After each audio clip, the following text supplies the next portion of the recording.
Hello, everybody.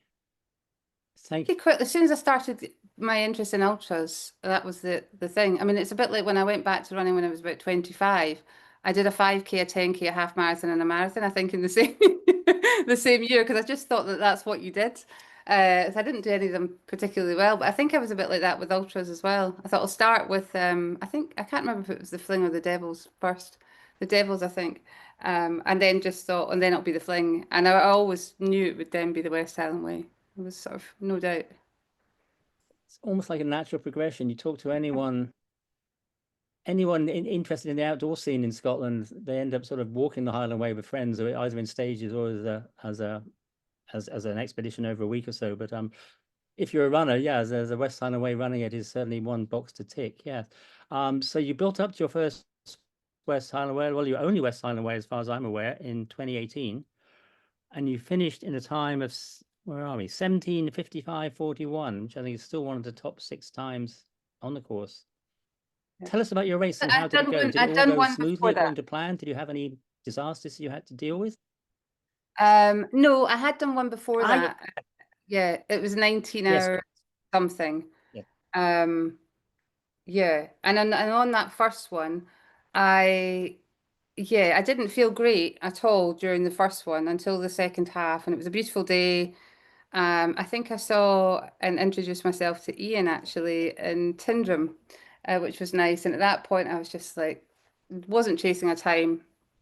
Just, I remember going on the climb out of Kinloch leaving, wondering if I was nearly last. I mean, my mind was just somewhere else altogether. I was just daydreaming. And then when I got to the finish, I remember Sandra saying, "Well done, it was 19 hours something." And I was so surprised because I was sure that I have definitely been out for 24 hours, which was ridiculous because it was still daylight, but that's just not what I was thinking at the time. So I was delighted after thinking that I was just trying to get a finish.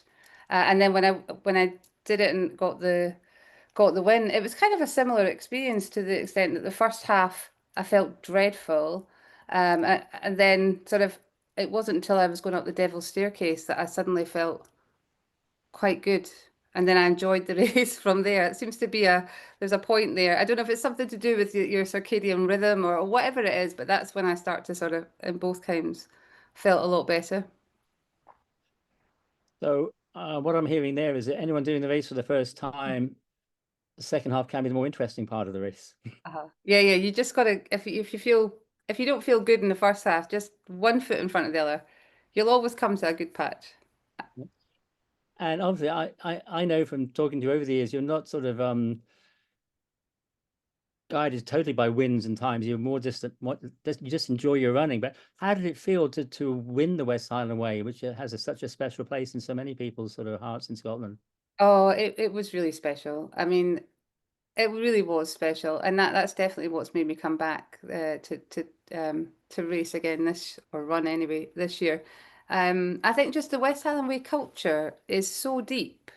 The people, the team, the locale, the prize giving the next day, everything about it is like a really complete package. And so to be part of it is really special, but then, to actually walk away with a win, it was just like the icing on the cake. It was so lovely.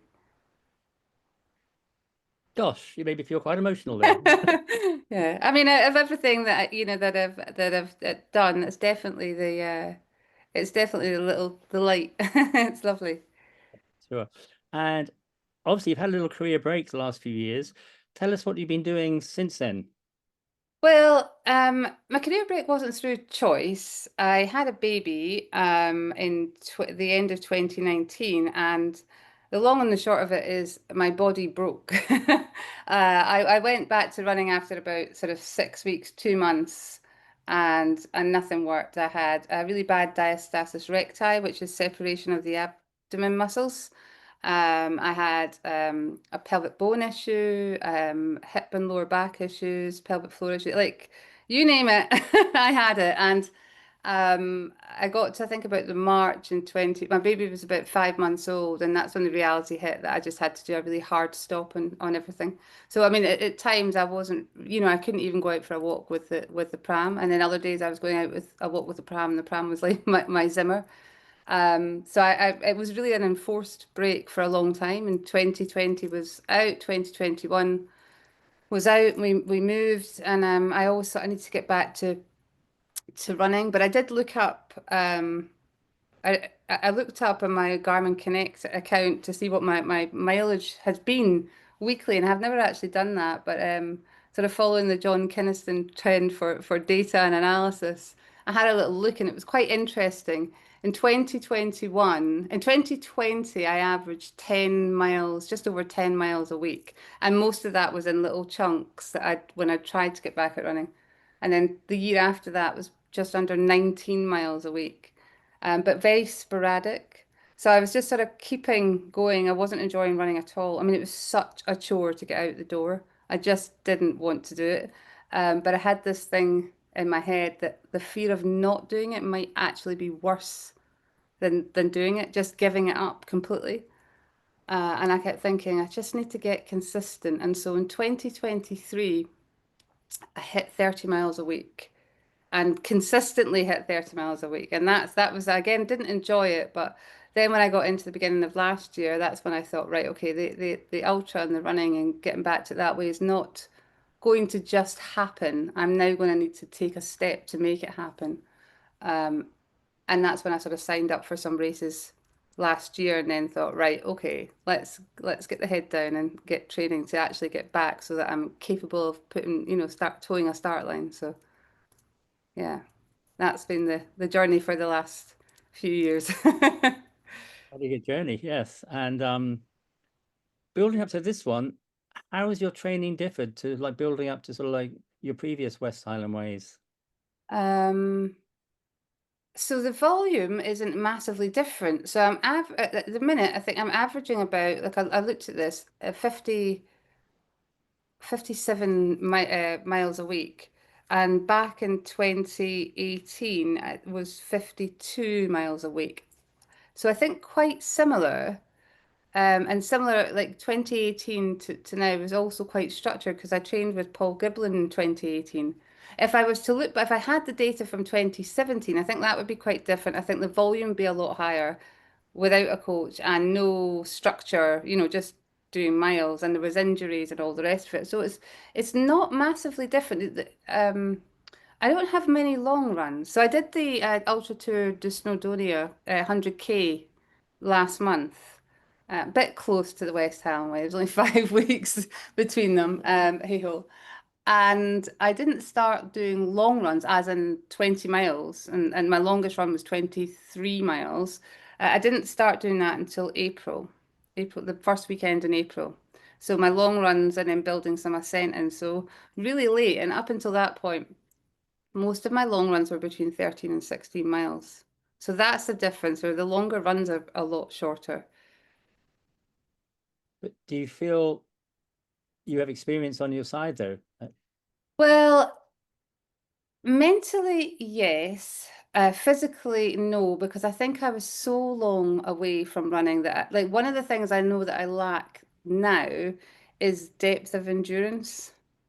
I also have a little bit of a lack on leg strength, but I think that's probably an age thing. But the depth of endurance, I think, is I missed out on that, the benefit of that cumulative year on year of ultras, which definitely gets you somewhere because I remember the benefit gains I got from it before. So I'm lacking that. So next year I'll come back and smash it. So looking forward to this, yeah, well, 10 days time. Do you have any expectations at all? Or are you just literally just out to enjoy yourself? I have absolutely no idea. I had the same thing going into the UTS. So I was trying to work out splits for the UTS, which is obviously very technical, and I'd never done it before. Very different race. And so I made the splits up, and we'd rented a caravan. My mum was down with us, and apparently, so that there was only two checkpoints that my husband and my mum could come to. And they woke up in the morning because I started really early, and then they went back to bed. And then they woke up with my little girl, and my husband checked the time splits and realized that actually they had about 5 minutes to sort of get up and just jump in the car and go. And then I realized afterwards that what I had done is I'd tried to sort of look at other people's splits, and then I'd applied my own thinking, but I hadn't done it in a sort of relatively consistent way. So The splits were all over the place. So this time, I think what I'll be able to do is just to say, well, this was where I was, which I know I'm not going to get there, but at least if I was to apply, say, 10%, I can apply 10% across the board. So hopefully they won't be kind of clueless, and they'll definitely be relying on the app. I really don't Yeah. know. I genuinely don't know.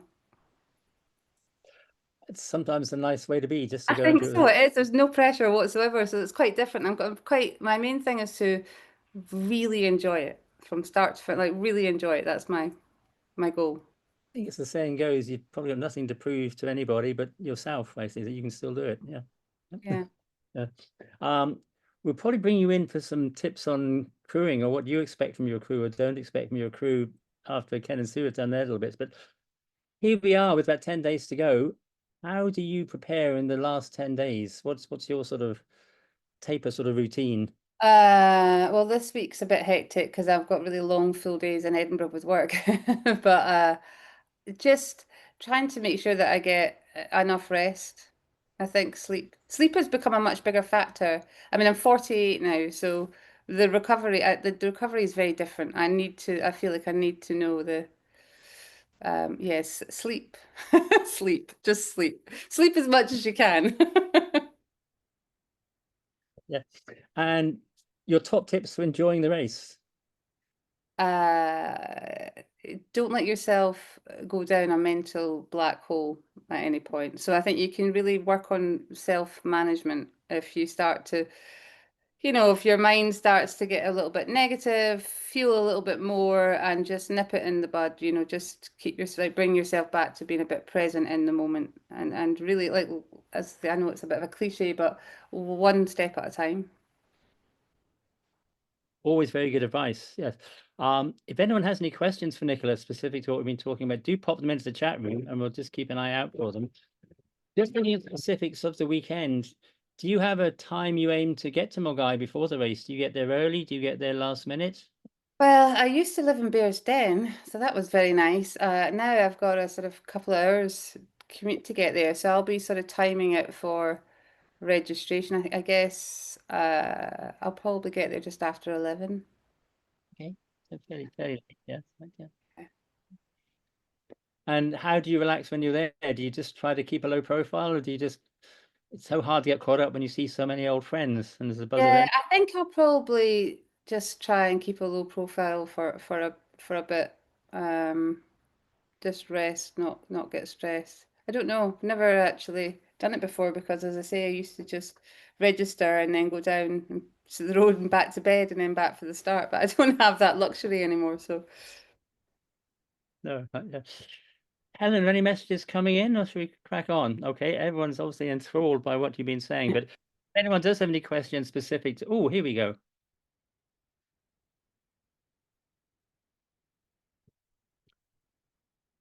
I think there's a question coming in from Linda, Helen. Yes, yeah. I'm not seeing it. Oh, here we are. yes, Yeah. yeah. Nicola, are there any specific mantras you use for staying positive or getting back on track after a low moment? Not really. Not really, actually. I just try and sort of focus back in the moment. There's nothing that I say on repeat, nothing that's consistent. It could be really random, like keep going, which is very dull, but there's nothing specific. It's just more sort of focus on the here and now.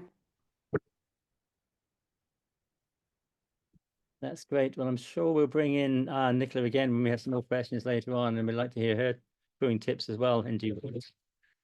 Thanks so much for that, Nicola. That was really enlightening. We're now going to come up to Andy Nixon from Ronhill, our sponsor. Ronhill have been a great supporter of the race, probably for close on 20 years now.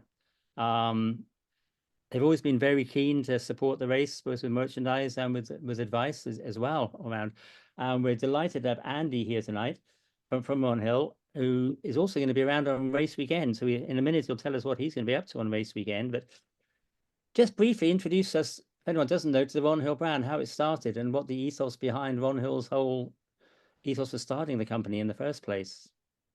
Yeah, sure. Thank you, Adrian. Good evening, everyone.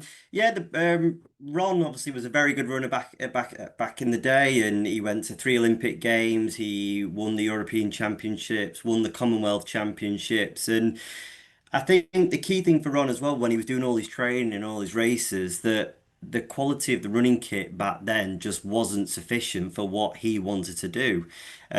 So utilizing his degree in textile chemistry, he started to kind of explore ways of making running kit, which we have today, and Ron kind of pioneered a lot of that from back then. Is basically trying to get fabrics that were wicking, that were comfortable, and basically lasted the full duration of the use of what Ron or anyone else wanted to use. So he came up with the string vest, which if anyone's ever seen any pictures of Ron when he has won the Europeans or the Commonwealths, he wore the string vest, and the idea behind that was just maximizing airflow through the garment itself. There was a lot of cotton back then, which obviously it feels great on the skin, but has no wicking properties to it. So we always say at Ronhill and Hilly is that cotton is very nice on, but it's like a sponge. It just holds all that moisture and it doesn't get rid of it and keep you as cool and comfortable and chafe free as possible. So so Ron created the string vest. Then we also had things like the split short, which or the kind of freedom short as it was known then, which Ron created, and nearly every recognized running brand and new running brand that we're seeing now have that kind of product. So that was something that was created by Ron. So he just won the Boston Marathon in 1970, and he was the first British winner of the Boston Marathon, and that's when he created the brand Ronhill. And some of the products I've just mentioned came into production along with other things on the line. So he was the first person to use 3M reflectivity in running clothing. So there was nothing around for those dark nights in the winter, which I'm sure people are doing a lot of training during that time, and having that safety element of being seen whilst you're out running. He was also the first to use Gore-Tex in running clothing as well. Not the Gore-Tex we use now, like the Gore Active, which is a fabric that we use now in one of our jackets. But using Gore-Tex to keep you comfortable and dry whilst you're running as well. So he really pioneered a lot of what we have today across Ron Hill brand and what we're trying to do as a company to kind of carry on that legacy of Ron's names with new products and new innovations, which are coming every season. But you see it a lot in the running market about, a lot of ideas came from Ron. And if we always said, testing wise, Ron ran every single day for 52 years and 39 days without a single day off. So he did plenty of testing as well during that time of his own products. And I always asked Ron because when he was around, it was what did you constitute a run, Ron? He said 1 mile was a run. So some of those days when that 52 years were 1 mile runs, but obviously going a lot longer when he was training for the marathon. So he was certainly a character, Ron, and I'm sure plenty of people may have met him because he was always so keen on hearing people's journeys, hearing people's races, what they'd done, and he was a very kind man. So yeah, that's the brand really in terms of how we started and where we're going now. Mhm. And something that's sort of topical over the last few years. I mean, you've been pioneers in sort of clothing generally, but you've also been pioneers in just sort of sourcing your products as well. And since 2012, I believe, correct me if I'm wrong, Andy, you've been members of the Fair Wear Foundation, which is sourcing ethical supply chains. And having myself worked in the retail trade for many years, some companies pay lip service to it. But Ron Hill, we've always found more or less lived that they really made the effort to source their supply chains. Do you want to just talk a little bit about the Fair Wear Foundation? Yeah, absolutely. Yeah, it's vitally important for us, and any factory that we use around the world has to abide by this in order to produce for the Ron Hill brand. Now, they don't have to do it. They could turn around to us and say that's not something we're interested in doing. But in order to make our garments, that's something that we highly stress that they do. Excuse me. And what it effectively means is that any item that is made by Ron Hill, that the staff are effectively get the same work rights as what we have in the UK. So that's making sure they have a voice. So if they have an issue with their manager or with a staff member, they have a voice to go and express that. They're paid a fair living wage for their country to do the job in hand that they're doing. They have the right tools, so with the right equipment to do the job in terms of having a right chair, a desk, having the correct tools to basically make the garments. They're allowed to go home. We have seen where some factories, you're not allowed to go home. You work and sleep on the premises, and that's not something that we're a fan of. And also just what's the other one? Yeah, sorry, non-excessive overtime. So making sure that, they have the option to do overtime, but it's not forced upon them, and they can pick and choose when they want to do overtime or not. And the Fair Wear Foundation goes, obviously, I hope I'm not hijacking a question, Adrian, but it goes on to the fabrics that we use within our garments. So a lot of our range now is we're trying to be a more sustainable business. So we are using a lot more recycled fabrics. The easy thing would be to do everything in recycled fabrics, but we want to make sure that we use a recycled fabric, but it will also last the lifespan of the products as well. So it's not going to, give up or break on you when you've bought it for a couple of months. It will last a long time as well. And I feel like we're doing really well on that. Obviously, we come across challenges like any other business, but we have a really good team that makes sure that we have the Fair Wear Foundation that's being used in every factory, B, using sustainable fabrics, but also making sure they last. Fabulous. Thank you. If anyone's interested in that, if you go onto the Ronhill website, there is a whole section on the Fair Wear Foundation. If you want to read further on that, yes. So you're in the business of making products. Obviously, we're very close to the race now. We wouldn't recommend anyone try something they haven't tried before. But going forward, if you've got a couple of products you want to highlight from the range that people should be looking at next time they're looking for a purchase. Yeah, absolutely. And I'll give you a little brief teaser on a couple of things as well that we've got coming later this year. So it's obviously things that obviously mandatory kit, making sure you've got a really good waterproof jacket and waterproof pants. So when you do need it on the course, when the weather does turn a little bit nasty. And we have a couple of jackets. So we have currently the fortified jacket, which is a 2.5 layer jacket. Now the half layer is a laminate on the inside, and the reason we put that on is to stop the fabric sticking to you, because I know some waterproof jackets out there, when you do get a little bit sweaty, which you will do naturally anyway in a jacket, they kind of cling to you a little bit. So having that laminate on the inside just makes sure you stay nice and comfortable if you are wearing a vest or a short sleeve underneath. And the whole jacket packs itself down into the pocket, so it's something that could go really easy into a bum bag or into your pack as well, or something it packs down really nice and small. And I think the thing we've really worked on with that jacket is the hood. So it has 3 points of adjustment, two at the front and one at the back, and it will also move with your head. So making sure if you are turning left and right, whether it be at a set of traffic lights or crossing the road, etc., making sure that you are able to see without the jacket staying forward and you're looking inside the jacket.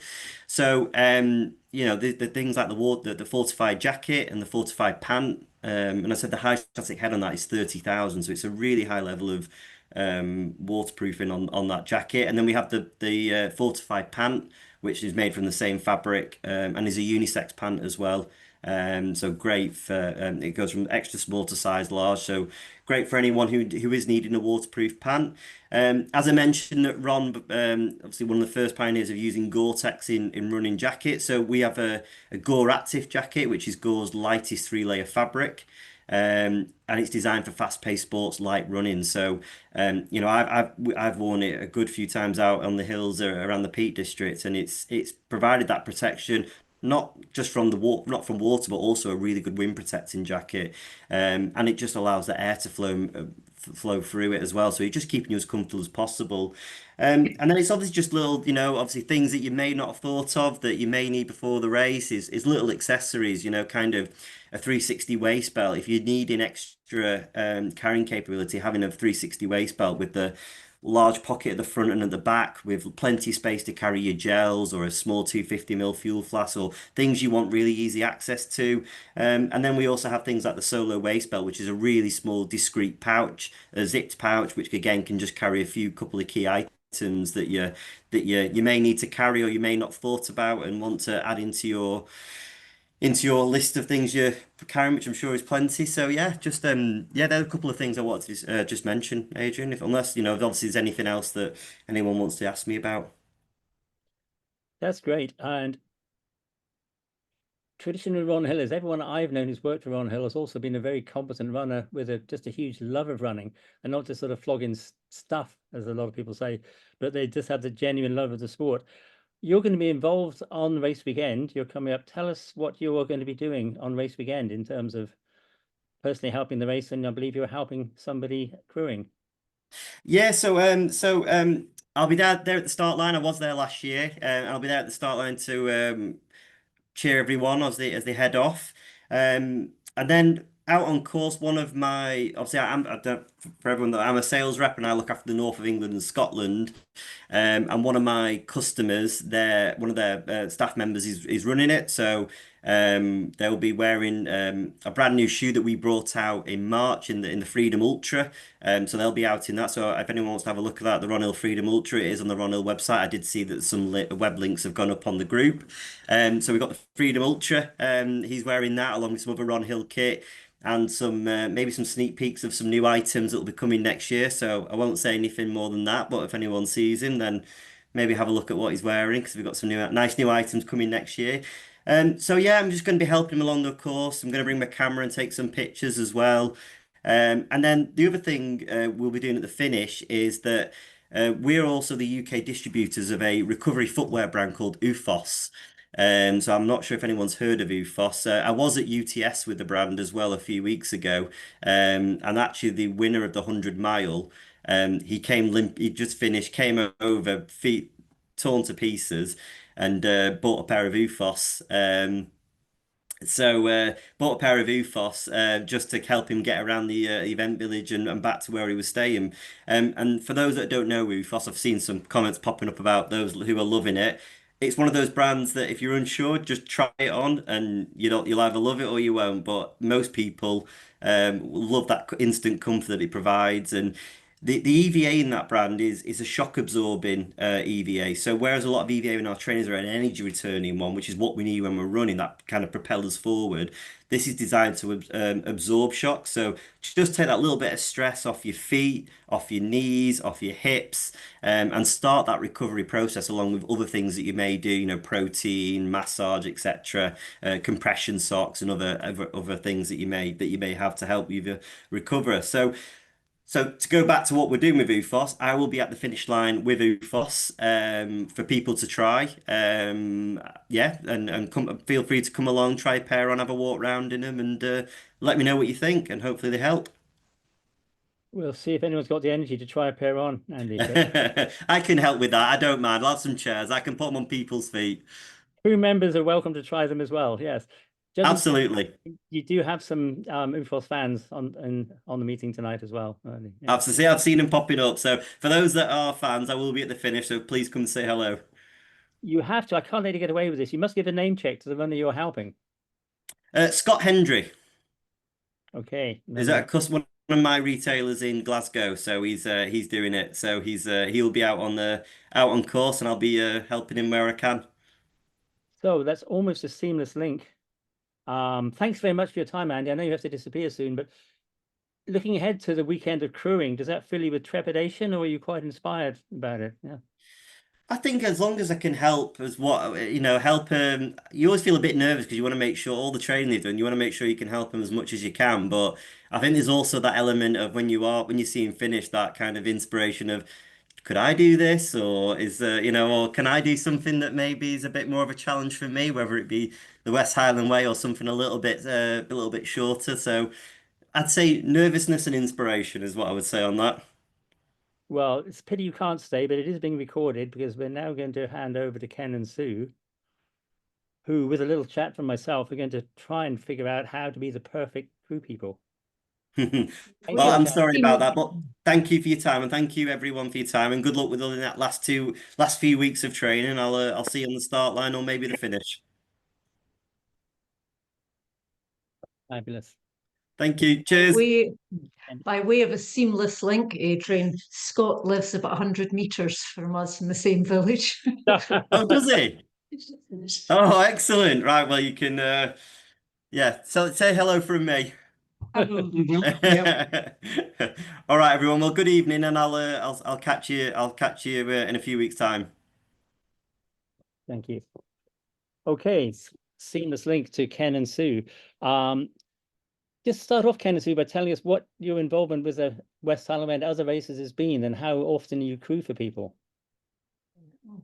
West Highland Way, we started in 2008, supporting Pauline Walker, and we've crewed from, I think, nearly all of the following years for Pauline Walker or Fiona Rennie, or Ken's crewed for Richie Cunningham, and me, he's crewed for me too. And you've done quite a lot of other crewing, Anglo-Celtic Plate and the likes too. Yes, yep. And other races, we seem to be involved in as many races as we can fit in during the year, I guess, including the Devil and the Fling and the Spine. So yeah. Okay, so appreciate we're pretty close to the race now, but for the benefit of people who might be watching this on playback, not just in the next couple of weeks, but maybe in the next few years, because it'll be their prosperity on the website. When should you start thinking about selecting your crew for a race like the West Highland Way? Early as you can, so you have the confidence that you've got crew. And I know it's not a luxury for everyone, but I'd say as early as you can, and certainly 2-3 months out, so that you know what you're doing and you can start pulling plans together. If you're planning to have accommodation, you can get that sorted out. But Ideally, you want enough time to get to know each other. yes. So the runner to get to know the crew and vice versa. And as crew, it's good to know, the likes and the dislikes, what motivates your runner, and what demotivates them, and get to know them well so that you can help them on the days. And how many crew? It makes a good crew. I mean, some people have 2 people going the whole way. Some people split it into 2 crews, changing over at halfway. What do you think is the perfect crew scenario? And both, I guess. If you're crewing for somebody who's pretty fast and will be finished for tea time, you could argue that 2 is reasonable. If you're crewing for somebody who's taking full value for money out of the 35 hours, if you can do split, then I think it's better. It's better for the crew. You're not absolutely exhausted, and it takes away some of that danger of driving when you're tired. So if you can, a bit of a split. That's certainly what we've done the past few years. Yes, we now have one pair on the first half up to Octatire, and then another pair, another driver and support runner for the second half. And that makes it a lot more manageable. We've done the whole thing from end to end, and that is pretty exhausting. Okay, so there's several options to look at there, depending on how many crew you have. How important is, you mentioned meeting your crew pre-race? Sometimes that's not possible because people come from different parts of the country, and some of the foreign runners coming from abroad have crew they find in this country through the Facebook group. But ideally, is it good to meet up personally, just to have a talk through your whole schedule with your crew? If you can, that's worth doing. If you can't, then Zoom or something is a reasonable fallback. But if you can, face to face, maybe when you're at the stage of actually starting to pack your kit, so you can see if people are using, Tesco shopping bags, or if they've got clear, really useful boxes or hold alls, however they're planning to do it. It allows you to talk through the plans and see the kit the runner's taking, and then look at the size of the vehicle you're having. And but having a dialogue up front where the runner's expectations, and we print out a spreadsheet that's got for each checkpoint what food our runner is going to want, food and drink, where they're going to want any kit change, where they want to get rid of their head torch, for instance, from the first night, but when will they want it for the second night, if they're going to be out a second night, and also a rough time estimate for each. And actually, we have a couple of different schedules, you know, a fast, a medium, and a slow, so that you can kind of keep track of when you expect your runner to be in. The tracking that's on now, I think, will make that a lot easier. But knowing when to expect your runner into the next checkpoint and make sure you're there early enough and prepared for them and have everything they are looking for at that checkpoint available is pretty key. And would you say that good planning will enable your runner to travel as light as possible? Yeah. If they've been able to express what they're looking for and know that you've kind of heard them, you've understood, you've got some contingency built in, means that they can focus on running and rely on you to do the thinking for them. So that, you know, you'll be meeting their wishes, but you'll also have a wee couple of thoughts in your own mind, what they might need in addition. You know, if it's extra hot, you might manage to get them a nice lolly, say, or encourage them to put on layers of clothes. But yeah, if you've got a decent plan, the runner, you just rely on your crew to do that thinking for you, because they're thinking. And when you're helping your runners, do you agree in advance a maximum stop time? I mean, obviously, if someone's helping a fast runner, it's like Grand Prix stop time, no faffing, get on with it. But someone taking 30 hours plus, do you agree a sort of maximum 5, 10 minutes, 15 minutes, and then kick them out the door to get on with it again? That's really helpful. And somebody in the team actually notes down when you arrive at a checkpoint, actually writes it down. It helps you keep track, because otherwise that 5 or 10 minutes just slides away. So yeah, having that plan in advance and tracking it, and somebody clock watching and reminding them to get a move on. At the same time as you're recording the time in and out, recording what they've actually eaten and drinking and drunk since the last checkpoint or at that checkpoint, so that you're keeping track of what nutrition they're getting. And you can, if you don't do that, you're relying on your memory, and it's much more difficult to spot when somebody's not taking enough fuel on board. Whereas if you're making a note of that at the checkpoint, then you can see that fairly quickly. And a good crew, should they take it, be looking at the weather all the time? Because in the course of a West Highland Way, we all know, as Sean is fond of saying at the briefing, there will be weather. You can get 4 seasons in a day, even in June.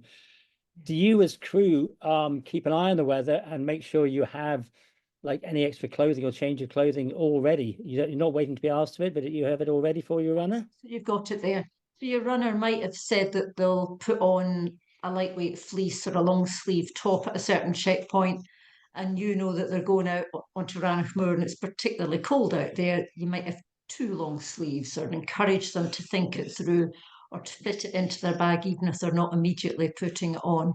But yeah, you're trying to do some of that thinking for the runner, who's got enough to think about just putting one foot in front of the other. But at the same time, if you're going to be a support runner, you need to be thinking about your own kit as well. An easy mistake to make is to assume you're going to be running with a runner, and if that person is into their second night, they're not going to be moving, or unlikely to be moving, very fast. And if you're out there with them, you need to have the right kit to keep yourself warm and dry, because you won't be running to generate your own body heat. So, you know, you need to be as prepared for yourself as you are helping the runner to be as well. And looking at specific checkpoints, there are 1 or 2 points on the way. I'm thinking Bogle Glen above Crianlarich and Lundavra, where you have to walk a little bit from the car to get to the checkpoint.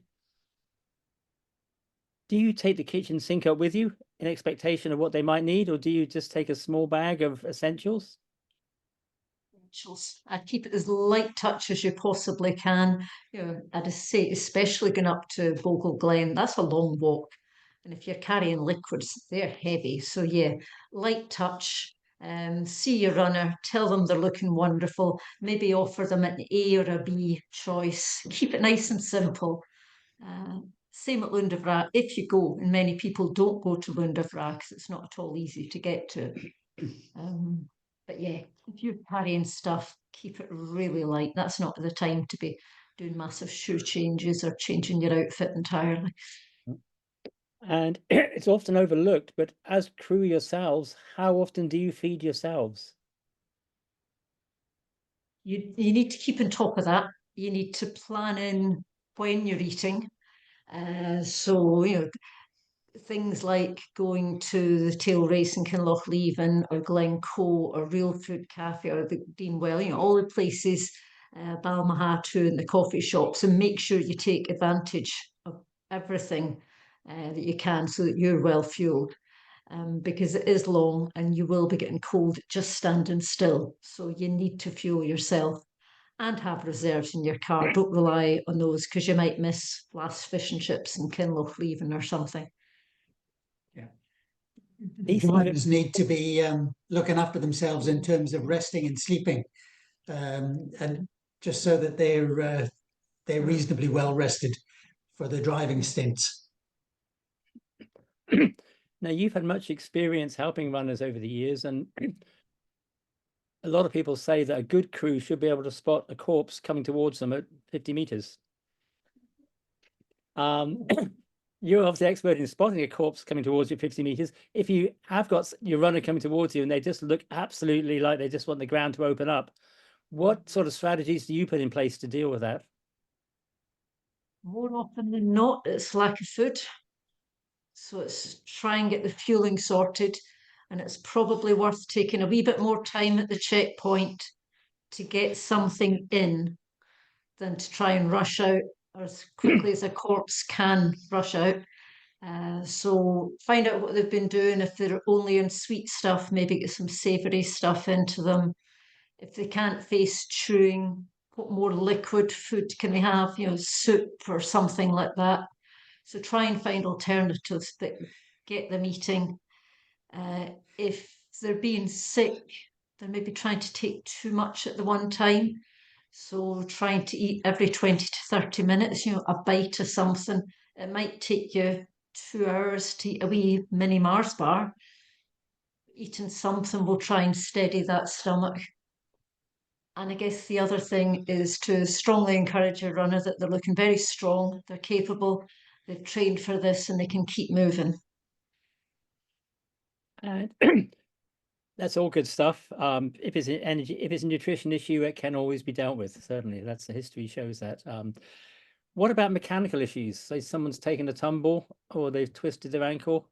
How do you go about approaching that and trying to analyze exactly what's going on with the runner? Because the runner can't always tell you themselves what's going wrong. Yeah.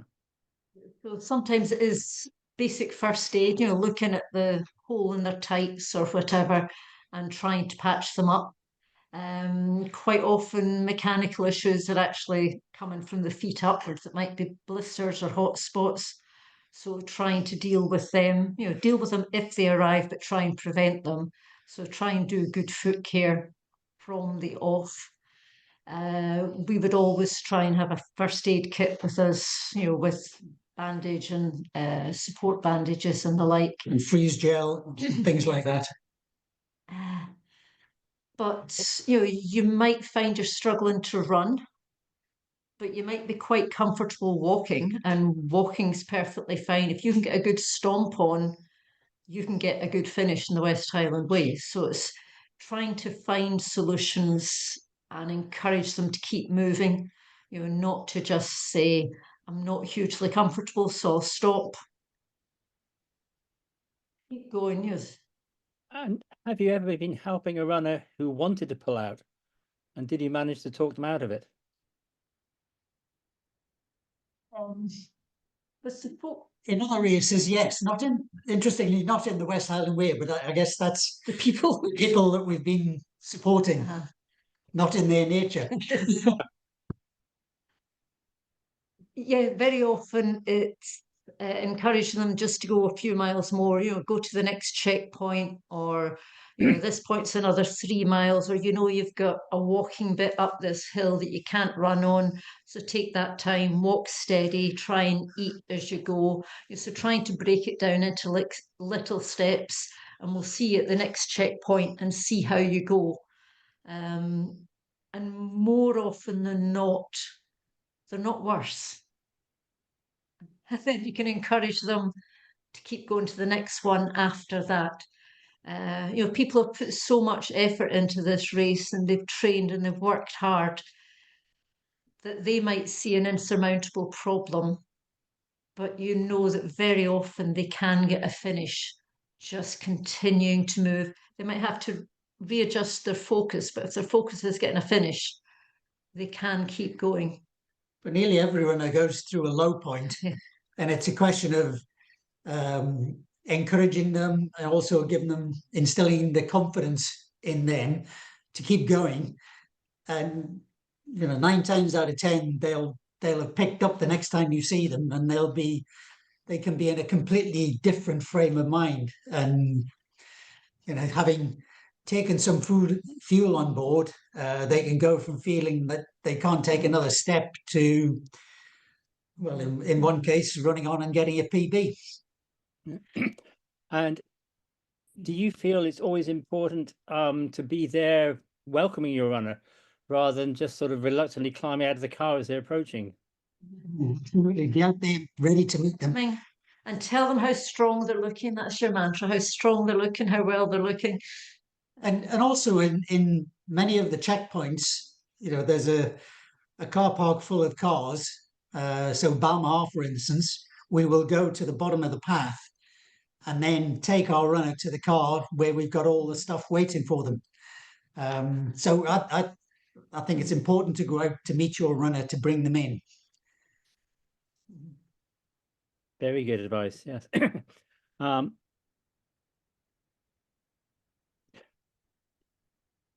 Have you ever had, I'm not trying to get around to here, is your runner can sometimes have a flip.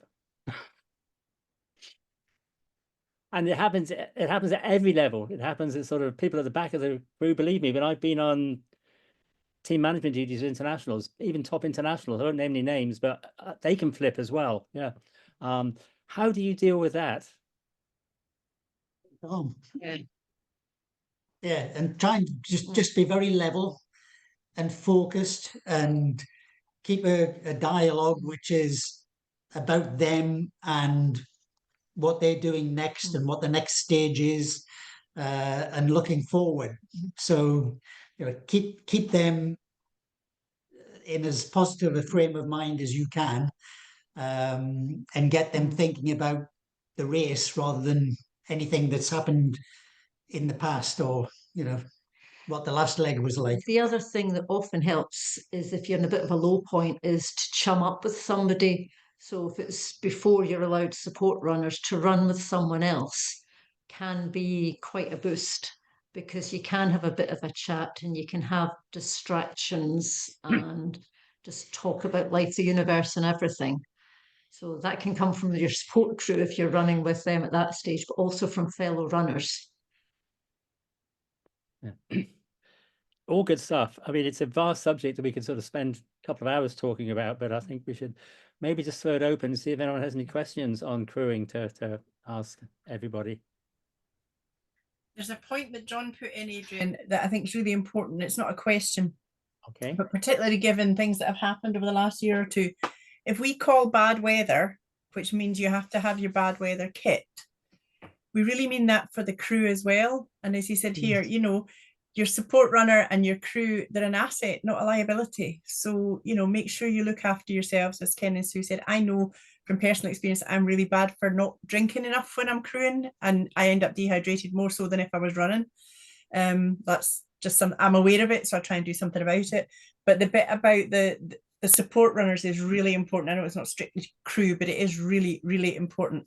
It's not just the runner that has to have their kit when the weather turns, because the last thing you need is your runner trying to haul you across Ranachmoor in the rain or the snow or whatever, because you're not fit to support them. So those of you who are crewing, who are here tonight, bear that one in mind. There's another one here, but I don't know if it's for crew or maybe more for runners, but any advice on how to approach the second night? Torches, a hand torch as well is useful. I guess some runners might not want chatter, but if you are at the stage of doing support and you're in the second night, is chat with your runners, you know, have stories, discuss the books you've read, the TV you've watched. I end up playing singing games, but that's just me, just to keep myself calm. I think by the time you get into the second night, the nutrition aspects really become key. You know, if you've not been fueling particularly well up to the start of the second night, then that's when it will really show itself. If it hasn't before then. So really paying good attention to getting fuel on board your runner and keeping them warm. Yeah. Yeah, so get the hats on. You might think it's summer and you don't need a woolly hat, but it's cold going up and over the Devil or out of Kinlochleven, and it's clear night, it's really cold and you're not moving fast. So keep yourself warm. And keep in mind you actually only have 3 to 4 hours of darkness. And it really does lift your spirits in that second night when you start noticing daylight. And that really does boost your spirits and boost your mood.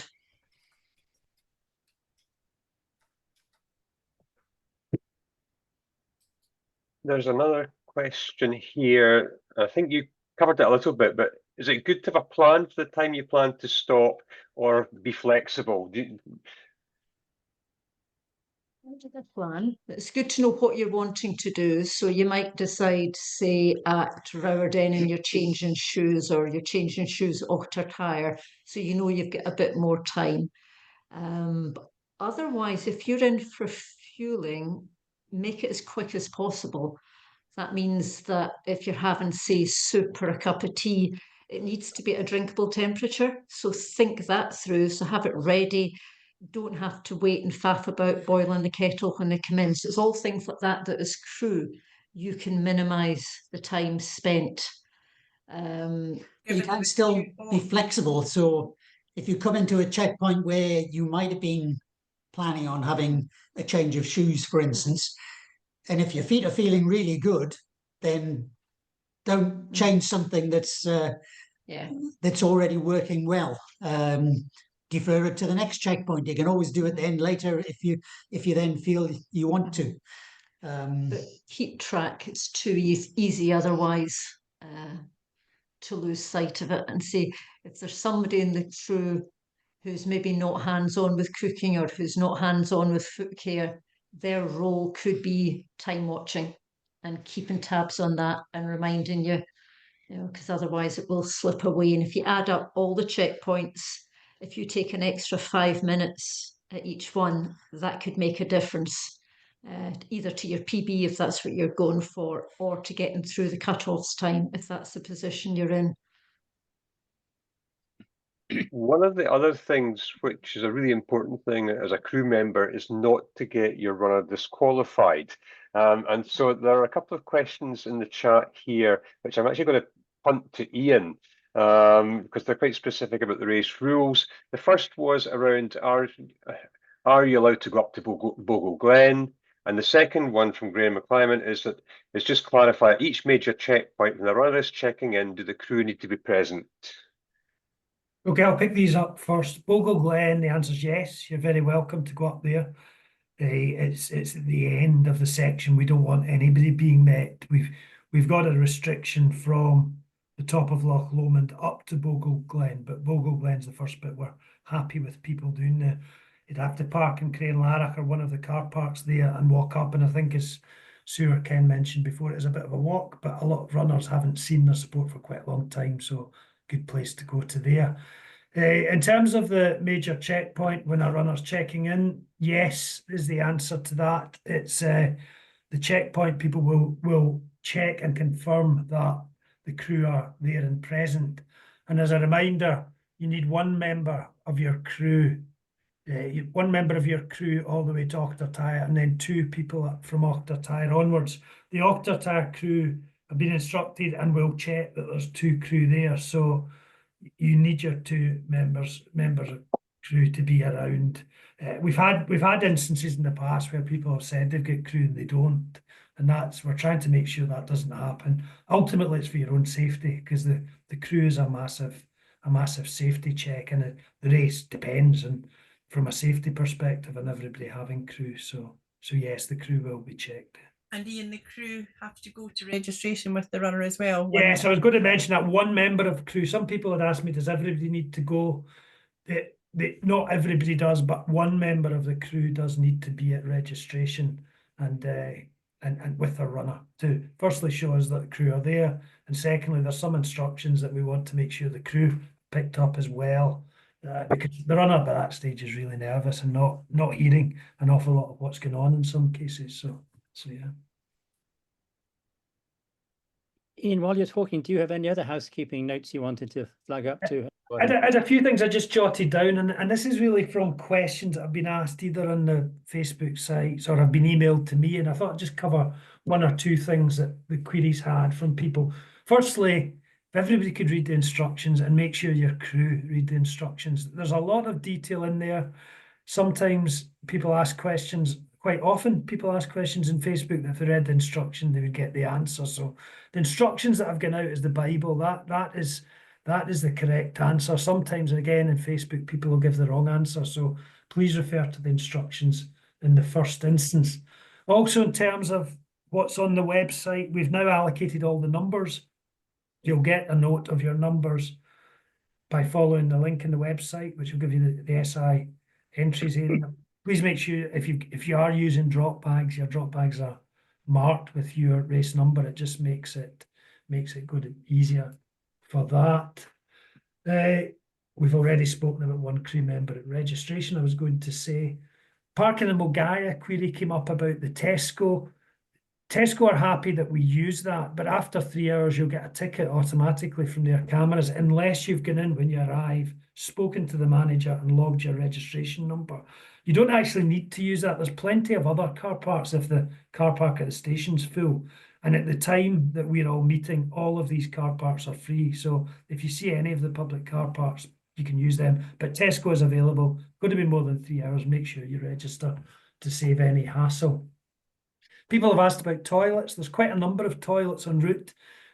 We deliberately don't put into the race instructions because we're dependent on other people opening them, but there should be toilets. Certainly toilets at Mulgaya at the registration. Toilets at Balmaha should be opened.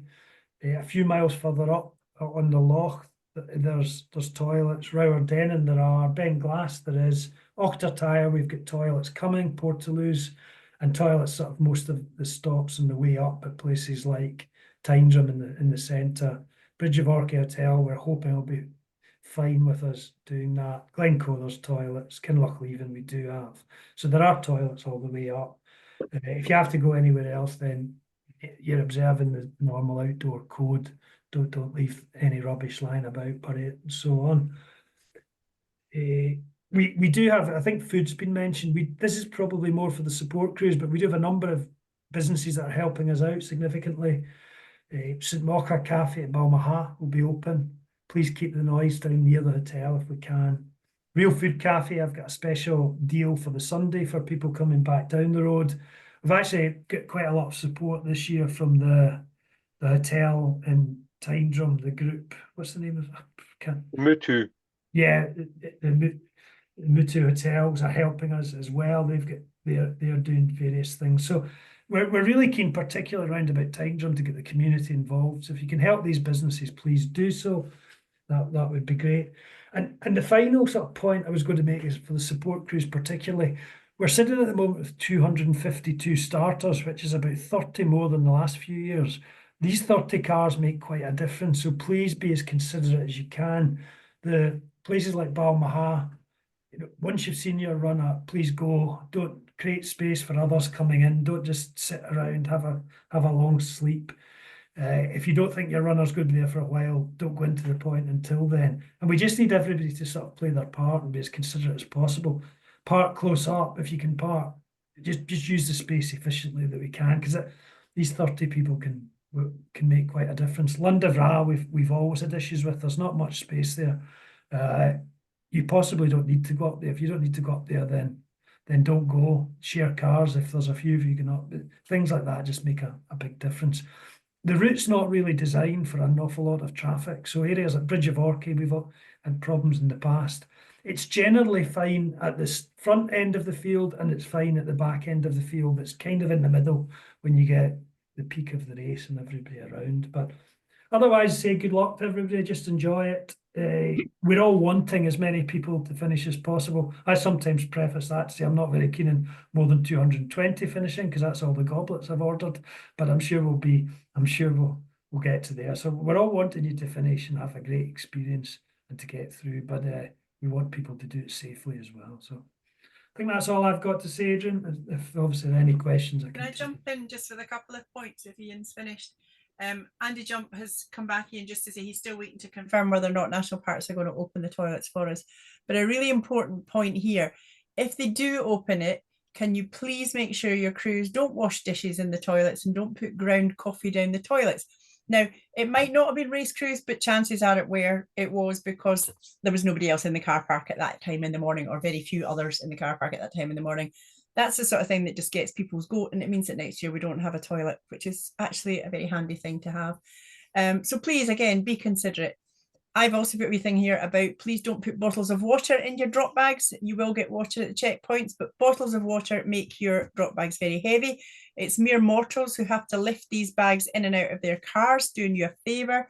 And also, if it bursts, your sandwiches are a really soggy mess by the time they get to the checkpoint. So a wee bit of consideration. Carry the powder, carry the tablets. It takes seconds to add it to your bottles. You've seen this drop bags by 12 midnight when registration closes, please, because again, the guys who are taking them in their cars need to get away. You need to get there in time to set up for you for when you get there, and it takes quite a wee while to drive up to some of the checkpoints. Dougie Taylor had asked how long does it take to get a drop bag to a runner once they arrive at a checkpoint. Not very long would be my answer. I'm not going to give you in minutes and seconds, but unless you come in a gaggle of 20 to a checkpoint where there's only 4 people, I would imagine they'll have it waiting for you when you're coming in. And also, just talking about car parks, we have to pay in most of the car parks. Please be aware of that. And if you do go to Fort William to the finish, there's a huge car park, not the centre car park. There's a huge car park called the Shinty Field car park, or Annaird, I think it's called. And it's right next door. It's, you know, less than 100 yards to walk. So please try and use that one because it's never filled, but you must pay. And Fort William's traffic wardens are very, very scrupulous and out very early on a Sunday morning, as some people found to their cost last year. Okay, that makes me sound like I'm being a bit naggy, but I'm not. But they are really important points. Great. I hope that's covered most of the housekeeping questions. But notwithstanding, Ian has said the classic read your instructions. If anyone does have any questions, please do drop them in the Facebook post over the next community over the next sort of week, and we'll do our best to get the right answer for you, rather than people guessing. Nicola, just coming back to you, you were sitting there very patiently. I saw you having a little smile when people were asking about going through the second night, because you've never had that experience of going through the second night. You're so fast. But when you were your last 2 West Highland Ways, what were you expecting from your crew? I think that the first time it was definitely a learning experience for me and for my crew, and the second time I think we had nailed it, and I think it's already been covered, and there's definitely an onus on the runner to make sure they sort of convey as much as they can about what they think they might want at the checkpoints, and what type of support and what type of encouragement, or what they want to avoid somebody telling them, for example, where you are in the race, or I think that's important. And then I think that the good crewing is when the crew sort of they just remain balanced, give you really good encouragement, but also don't let you, if you're not having a great time, they're just sort of, they're not laboring on the point. You can be sort of bemoaning, oh my goodness, I feel terrible and all that stuff, and just not picking up on it, just carrying on, going through the motions of, here's your gels, here's your water, on you go. You know, just sort of down the line. Just so, you know, firm but fair approach is what I think works for me anyway. And as a runner, when you were approaching a checkpoint, obviously you had your plan, which your crew had, but when you're approaching some checkpoints, did you ever think, oh, I actually would like this instead? Yeah, I guess, yeah, probably a couple of things. I think for this race, building on everything I've learned previously, I think actually what my crew will have will be quite simple. It will be quite simple. I think in the past, I'm sure Sue can attest to that the boots of cars look like somebody's planning to be out in the West Island Way for a fortnight. But I know there's an element of you need that, but I think being really organized with like realistically what you might want. So if it's wet weather gear, for example, like realistically, how many pairs of running tights? You know, you don't need. I have crewed for people in the past, and it's literally like they want to decide on the day if they want the pink tights, the red tights, the green. You can kind of take some of that stuff out of the equation. I think that's quite fair. So I think simplifying it for your crew so that it's very clear that if it rains, this is what's going on. And if you need a second change, it would be in this bag.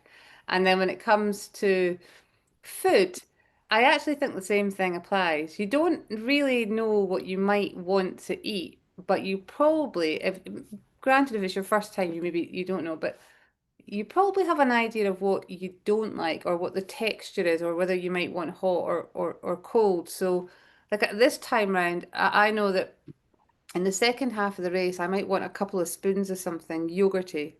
So rather than take, for example, on the first time I did it, think I had a Muller rice, I had a yogurt, I had something else that, I had too much stuff. And I think that starts to get it's just another set of things in your head that's messy that you want to clear out that kind of keep it nice and down the line. So for me, I'll maybe have some kind of yogurt type thing and I'll maybe have one warmer option. That's it. Because realistically, it's just going to be a couple of scoops. And Ken and Sue, that's thank you for that, Nicola. That's great advice. Ken and Sue, when you've got a runner, you're waiting on a runner, and you know the weather's been pretty foul for the last 2 hours. Like you might be at Glencoe, and they've been a long slog over Rannoch Moor. Do you just have what's in their schedule, or do you have a set of choices because you know the runner might come in asking for literally anything? Try and have some choices, some hot foods, but not too many choices because that just overwhelms. I think the further into the race, the more it's a bit like a toddler. You do say, do you want this one or that one? And then if they've got a specific ask, well, they will ask. The choice of two is So I think being ready to prompt if you think they need something specific, like you ought to get more clothing on, you ought to get another warm layer on or something like that. Be prepared to kind of steer them in the right direction. And your question earlier on odd things, I have been sent in search of cans of iron brew by a runner in one that we know well. Having to search for them in Kinloch even. Adrian, can I just come in? There's a question here that somebody's asked about Octortaya. Must two crew be physically present when I arrive there? Was planning to meet my support runner as the other one drives onwards to Bridge of Orkney. There's both there. No, the answer is you both need to be there. That both crew we will check that everybody's got two crew at Octortaya, so you do both need to be there.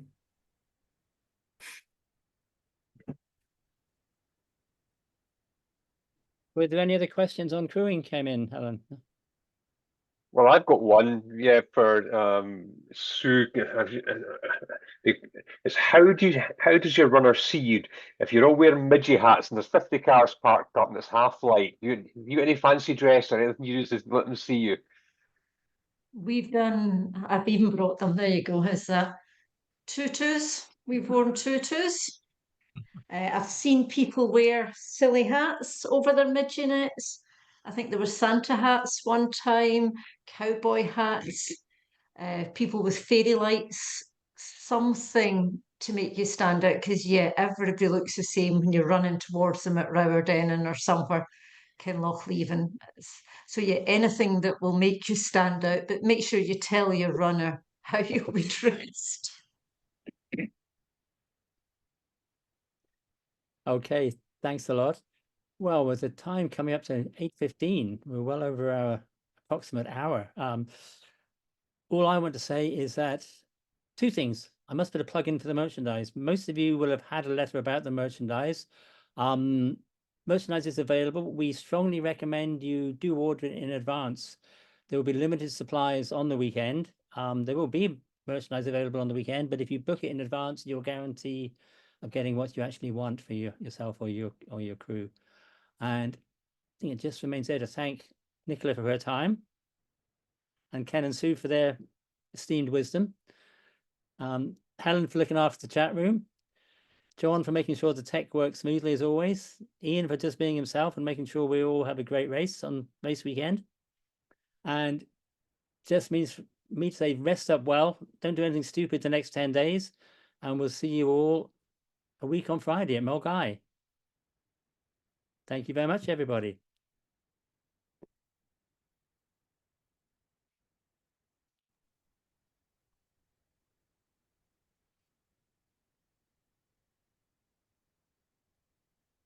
Thanks all. See you later on. Thanks.